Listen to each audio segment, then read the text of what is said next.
Labo. La science en expérience.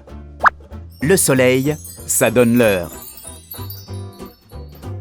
Depuis des milliers d'années, les hommes et les femmes se servent du soleil et des ombres pour compter le temps. Toi aussi, tu peux le faire. Expérience numéro 1. Joue avec les ombres et le soleil. Il te faut une figurine assez grande et des bâtons de craie. Profite d'une matinée ensoleillée pour sortir. Mets la figurine debout sur le sol dans un endroit dégagé. Puis, fais-la pivoter pour que l'ombre qu'elle projette se trouve sur sa gauche, comme ça. La figurine ne doit plus bouger. Par précaution, marque la position de ses pieds avec la craie. Ça y est, tout est prêt pour ton observation. Trace le contour de l'ombre une première fois. À côté, dessine un soleil qui se lève pour signifier que c'est la matinée. Regarde. Au pied de la figurine, son ombre est assez longue. Et le soleil, où est-il? Sans jamais le regarder directement pour ne pas t'abîmer les yeux, repère sa position. Il est assez bas dans le ciel, du côté opposé à l'ombre. En fin de matinée, trace l'ombre une deuxième fois. Tu vois, l'ombre a tourné et elle est plus courte qu'avant.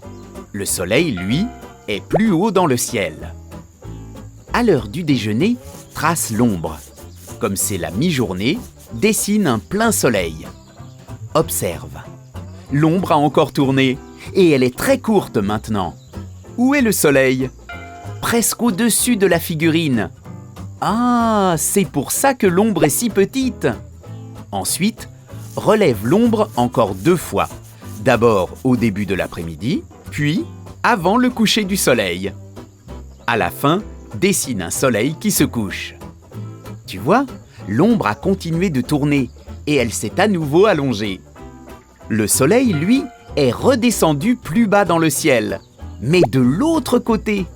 Tu vois, en une journée, l'ombre change de taille et se déplace au pied de la figurine. Mais l'ombre ne fait pas tout le tour, seulement un demi-cercle. Ce mouvement reflète celui du soleil. Il se lève d'un côté de l'horizon, puis il monte dans le ciel et il se couche de l'autre côté. Expérience numéro 2. Compte le temps avec un cadran solaire. Il te faut une feuille de papier, du scotch, un crayon, une boule de pâte à modeler, un feutre et une montre.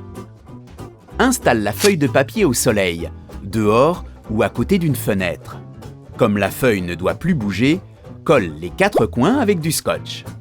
Puis fixe le crayon avec de la pâte à modeler, avant de le mettre bien droit au bord de la feuille. Voilà, tu as fabriqué un instrument appelé un gnomon.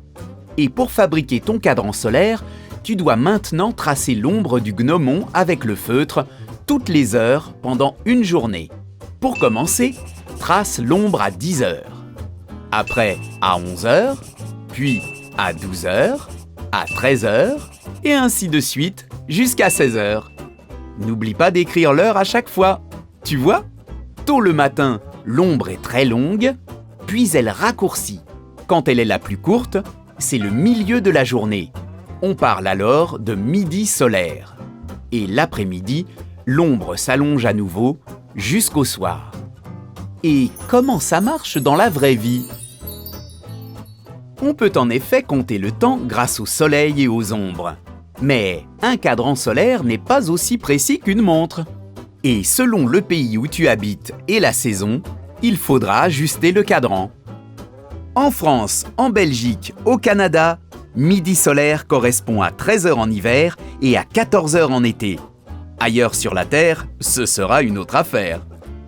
À bientôt pour de nouvelles expériences.